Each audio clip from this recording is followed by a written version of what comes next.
కుంభరాశి. సూర్యుడు మీ రాశికి 7వ ఇంటి అధిపతి అయిన సూర్యుడు సెప్టెంబర్ 16న 6వ ఇల్లైన కర్కాటక రాశి నుండి 7వ ఇల్లైన సింహరాశిలోకి ప్రవేశిస్తాడు. సూర్యుడు అధికారం, ఆరోగ్యం మరియు ఆత్మవిశ్వాసానికి కారకుడు. బుధుడు కుంభరాశికి 5వ మరియు 8వ ఇంటికి అధిపతి అయిన బుధుడు సెప్టెంబర్ 22న వక్రగతుడై 6వ ఇల్లైన కర్కాటక రాశి నుండి 7వ ఇల్లైన సింహరాశిలోకి ప్రవేశిస్తాడు. బుధుడు తెలివితేటలు, సంభాషణ మరియు వ్యాపారాలను సూచిస్తాడు.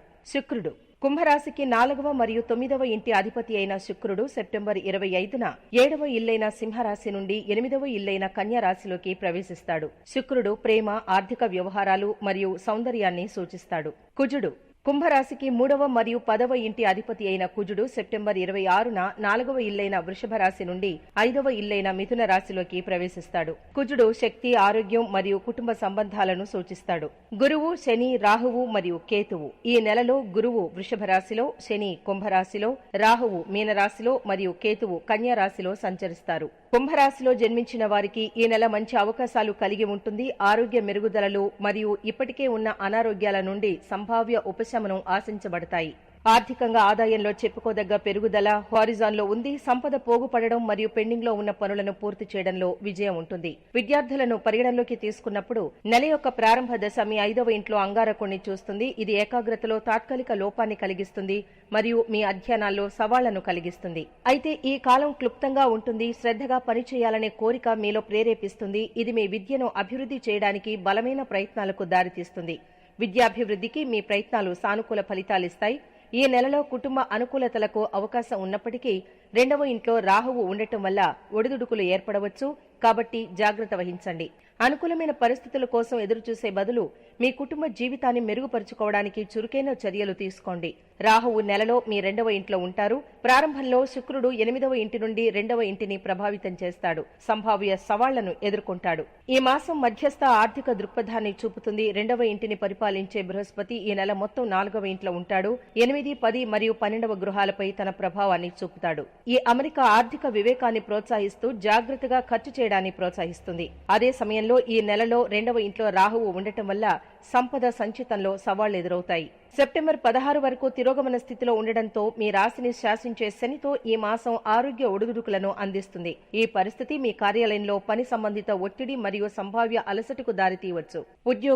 ఉద్యోగపరంగా కుంభరాశిలో జన్మించిన వారికి మిశ్రమ ఫలితాలుంటాయి. ప్రథమార్థంలో సూర్యుని గోచారం అనుకూలంగా ఉండటం వల్ల ఉద్యోగంలో అభివృద్ధి లభిస్తుంది. మీ సహోద్యోగులు మరియు పై అధికారుల సహాయంతో వృత్తిలో అభివృద్ధి సాధ్యమవడమే కాకుండా చేపట్టిన పనులు విజయవంతంగా పూర్తి చేయగలుగుతారు. అంతేకాకుండా మీ ప్రతిభను ప్రదర్శించడానికి మరియు గుర్తింపు పొందేందుకు ఇది సరైన సమయం. ద్వితీయార్థంలో పరిస్థితుల్లో కొన్ని మార్పులు చోటు చేసుకుంటాయి. పనుల్లో ఆటంకాలు ఏర్పడడం మరియు గతంలో సాయం చేసిన వారే ఈ సమయంలో ఆటంకాలు కల్పించడం వలన కొంత ఇబ్బందికి లోనవుతారు.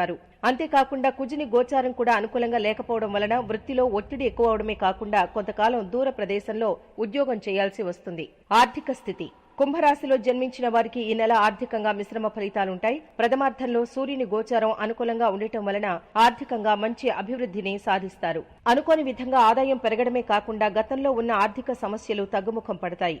ఈ సమయంలో ఆర్థిక సంస్థల నుంచి కానీ బ్యాంకు నుంచి కానీ ఆర్థిక సాయం కొరకు ఎదురుచూస్తున్న వారికి అనుకూలమైన ఫలితం లభిస్తుంది. ద్వితీయార్థంలో సూర్యుని గోచారం అనుకూలంగా ఉండకపోవడం వలన ఆర్థిక అభివృద్ధి మందగిస్తుంది. ఖర్చులు పెరగడమే కాకుండా స్థిరాస్తి వ్యవహారాల్లో అనుకోని ఆటంకాలు ఏర్పడతాయి. ఈ సమయంలో కొత్తగా పెట్టుబడులు పెట్టకపోవడం మంచిది.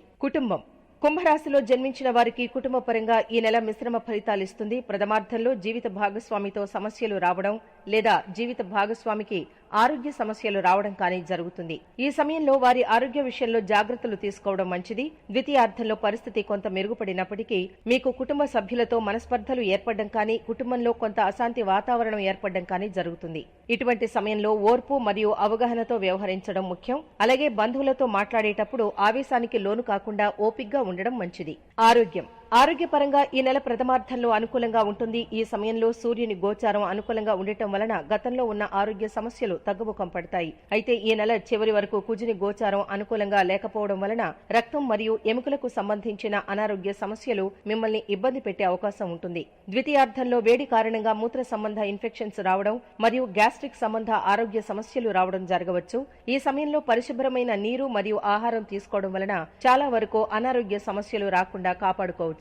వ్యాపారం వ్యాపారస్తులకు ఈ నెలలో మిశ్రమ ఫలితాలుంటాయి. ప్రథమార్థంలో వ్యాపారంలో అభివృద్ధి ఉన్నప్పటికీ పోటీ ఎక్కువగా ఉండటం వలన లాభాలు తగ్గడం జరగవచ్చు. అంతేకాకుండా మీ వ్యాపార భాగస్వాములతో కూడా సమస్యలు ఏర్పడే అవకాశం ఉంటుంది. మీ మధ్య ఏర్పడే అవగాహన రాహిత్యం కారణంగా వ్యాపారంలో అభివృద్ధి తగ్గుతుంది. ద్వితీయార్థంలో వ్యాపారంలో కొంత అనుకూల పరిస్థితి ఉన్నప్పటికీ పూర్తి స్థాయిలో అభివృద్ధి సాధ్యం కాకపోవచ్చు. ఈ సమయంలో వివాదాలకు పోకుండా వీలైనంత వరకు వ్యాపారం మీద దృష్టి పెట్టడం మంచిది. చదువు విద్యార్థులకు ఈ నెల ప్రథమార్థంలో అనుకూలంగా ఉంటుంది. ఏకాగ్రత పెరగడమే కాకుండా పరీక్షల్లో మంచి ఫలితాలు సాధించగలుగుతారు. ద్వితీయార్థంలో సూర్యుని గోచారం అనుకూలంగా ఉండకపోవడం వలన కొన్నిసార్లు అహంకారం కారణంగా లేదా తమకు అన్నీ తెలుసుననే భావనతో తెలిసి తప్పులు చేసే అవకాశం ఉంటుంది. ఈ సమయంలో వీలైనంత వరకు ఇతర విషయాలపై దృష్టి నిలపకుండా చదవడం వలన మంచి ఫలితాలు పొందగలుగుతారు. పరిహారాలు బుధవారం నాడు మీ చేతులతో ఆవుకు పచ్చి శనగపప్పు తినిపించాలి. కుంభరాశి వారు ఈ నెలలో సూర్యునికి మరియు కుజునికి పరిహారాలు ఆచరించడం మంచిది. సూర్యుడు ఇచ్చే చెడు ప్రభావం తగ్గడానికి గోధుమలు కాని గోధుమ పిండి కాని దానం చేయాలి లేదా రొట్టెలు చేసి పేదవారికి దానం చేయడం మంచిది. అలాగే సూర్య నమస్కారాలు చేయడం మరియు శివారాధన చేయడం వలన కూడా సూర్యుడు ఇచ్చే చెడు ఫలితాలు తగ్గుతాయి. కుజగోచారం కారణంగా వచ్చే సమస్యలు తొలగిపోయేందుకు సుబ్రహ్మణ్య స్వామిని పూజించడం, మంగళవారాల్లో ఉపవాసం ఉండడం మరియు ఎర్రని వస్తువులను దానం చేయడం మంచిది. గమనిక, ఇక్కడిచ్చిన పరిహారాల్లో అన్నీ చేయాల్సిన అవసరం లేదు. మీ శక్తి మేరకు ఇచ్చిన వాటిలో ఏ పరిహారాన్నైనా పాటించవచ్చు.